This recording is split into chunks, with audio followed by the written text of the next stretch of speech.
नमस्कार, मैं हूं आपके साथ वर्षा शर्मा और नजर डालेंगे उत्तराखंड की खबरों की ओर। खबर देहरादून से है, जहां उत्तराखंड सरकार आईआईटी युवाओं को रोजगार दिलाने के लिए नई योजनाएं चला रही है। कौशल विकास मंत्री सौरभ बहुगुणा ने बताया कि फिल्म्स एजुकेशन के माध्यम से 44 युवाओं को रोजगार दिया गया। राज्य में पहला सेंटर ऑफ एलिगेंस भी खोला गया, जहाँ युवाओं को निःशुल्क प्रशिक्षण के साथ रहने खाने की सुविधाएं भी दी जाएंगी। उत्तराखंड का पहला स्किल हब सेंटर हम खोल रहे हैं, जिसको कैबिनेट से हमने स्वीकृति दिलवाई थी 1 साल पहले। उसमें कंस्ट्रक्शन का काम चल रहा है, 90% कंस्ट्रक्शन कंप्लीट हो चुका है। 9 सेंटर ऑफ एक्सीलेंस वहाँ पे चलेंगे। वो सिर्फ एक सेंटर ऑफ एक्सीलेंस का सेंटर होगा।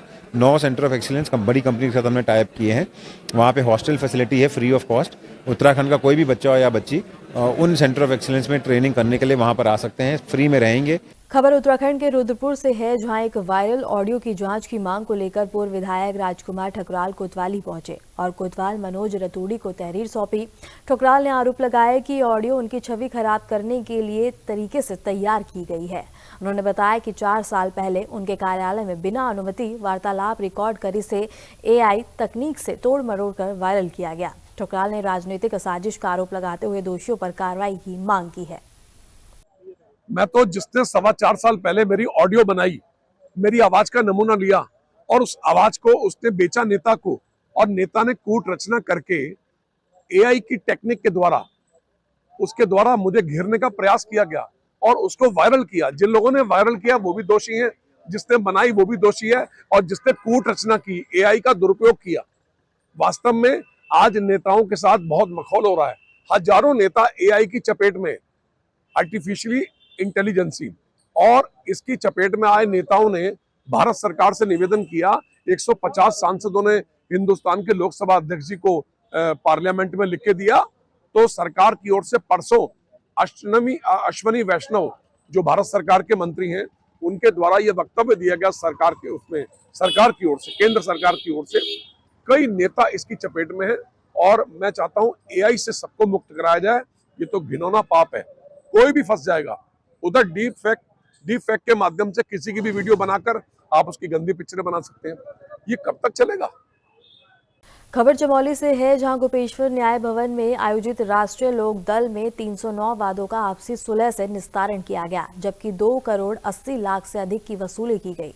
जिला जज विद्यांचल सिंह की अध्यक्षता में गोपेश्वर, कर्णप्याल, गैरसैंण, थराली और जोशीमठ के न्यायालयों ने भाग लिया। लोक अदालत में आपराधिक, भरण पोषण, बैंक वसूली, मोटर दुर्घटना और एएनआई एक्ट और वाहन चालक से जुड़े मामलों का निपटारा भी किया गया। आज जनपद चमोली में राष्ट्रीय लोक अदालत का आयोजन किया गया। इसमें 71 जो मुकदमे थे हमारे विभिन्न न्यायालयों में जनपद चमोली में, उनका जो है समझौते के आधार पर निस्तारित किए गए और इसमें 1 करोड़ 41 लाख 73,586 रुपये का जो है वो अमाउंट जुर्माना जो है वो प्राप्त किया गया।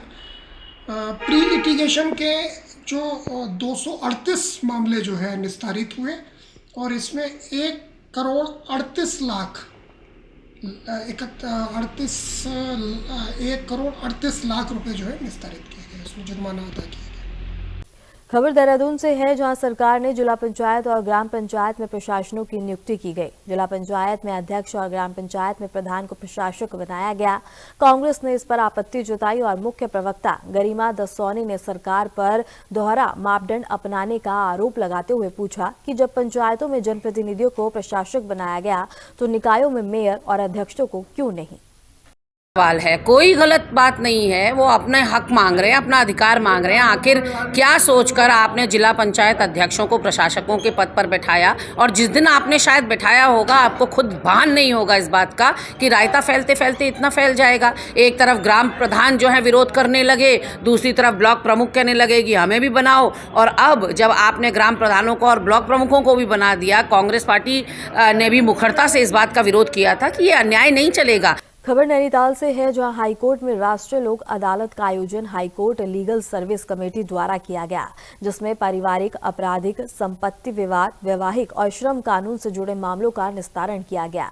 न्यायमूर्ति आलोक कुमार वर्मा और न्यायमूर्ति पंकज पुरोहित ने वादी प्रतिवादी की आपसी सहमति से मामलों का समाधान किया। लोक अदालत में प्रदेश भर में आए वादियों को न्याय और अदालतों के वर्कलोड को कम करने पर जोर दिया गया। कि जिनके खिलाफ आप विवाद लेके आ रहे हैं उनसे संबंध अच्छा होता है, भविष्य में फ्रेंडशिप होती है, और जो पैसा है, अमाउंट है, कोर्ट फीस है, उसकी बचत होती है, वो मिल जाता है। तो पहले हमने कहा कि समय की बचत होती है, उस समय कहीं आप और प्रोग्रेसिव वर्क में लगा लेंगे। जैसे मैंने बताया, लोक अदालत से तो फ़ायदा ही फ़ायदा है, क्योंकि अगर कोर्ट में जब मामला तय होता है तो कोई भी पक्षकार जिसके विरुद्ध मामला तय वो आगे बढ़ सकता है, तो फिर there is no end of the game. आदमी परेशान रहता है, समय और पैसे की बर्बादी होती है। लेकिन यहाँ पर क्या, अगर राजीनामे से तय हो गया, समझौते के आधार पर तय हो गया, तो अंतिम रूप से निस्तारण हो जाता है और उसको चैलेंज भी नहीं किया जाता है। तो ये सबसे बड़ा फ़ायदा लिटिगेंट्स को मिलता है। खबर नैनीताल से है, जहां उत्तराखंड को 2025 तक नशा मुक्त बनाने के मुख्यमंत्री पुष्कर सिंह धामी के अभियान के तहत पुलिस प्रशासन नशे के खिलाफ सख्त कार्रवाई कर रही है। इसी कड़ी में रामनगर कोतवाली पुलिस ने चेकिंग के दौरान 450 ग्राम चरस के साथ एक तस्कर को गिरफ्तार किया।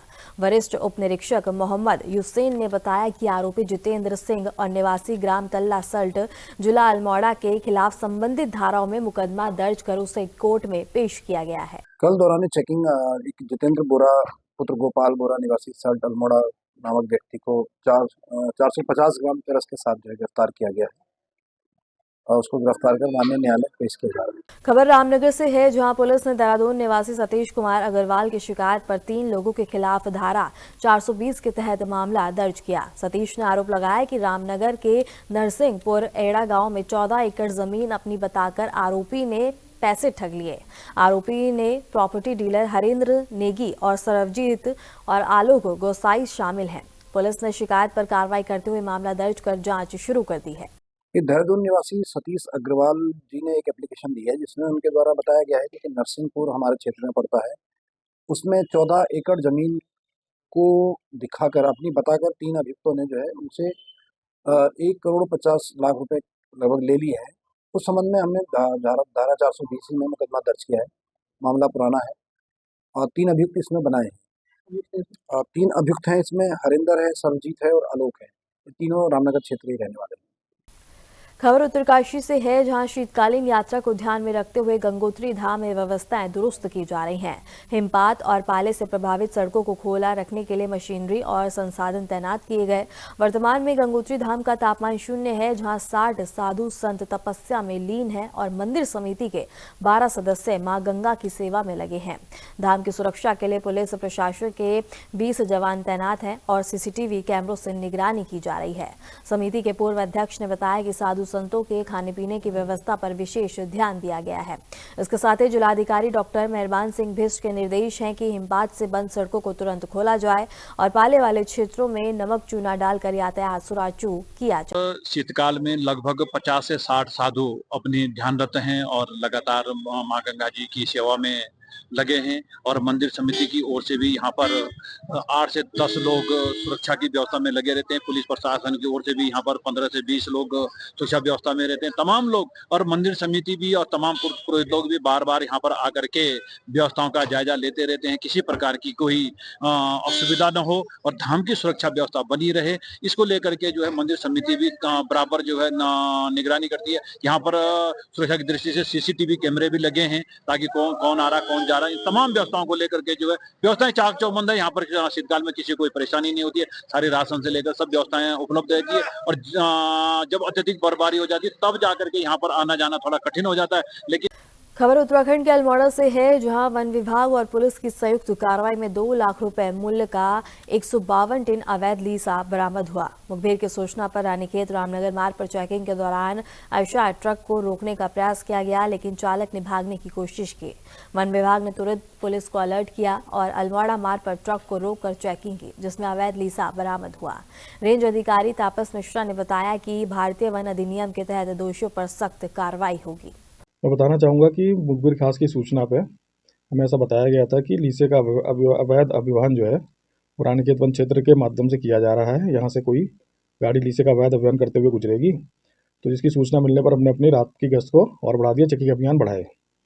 और इसी क्रम में सोनी डाट के पास जैसे कि हमें सूचना थी, उसी के अनुसार एक लीसे का ट्रक आयसर DI 3200 और UP 22 उसका नंबर था 7096। वो हमें मिला संदिग्ध स्थिति में, जिसकी हमने जांच की और वो जांच करने पर, पूछे जाने पर तेज़ी से हमारे वाहन को क्षतिग्रस्त करता हुआ रीची की तरफ काफ़ी तेज़ गति से निकला। फिलहाल के लिए खबरों में इतना ही और ऐसे ही देश दुनिया की तमाम खबरों को जानने के लिए बने रहें हमारे साथ।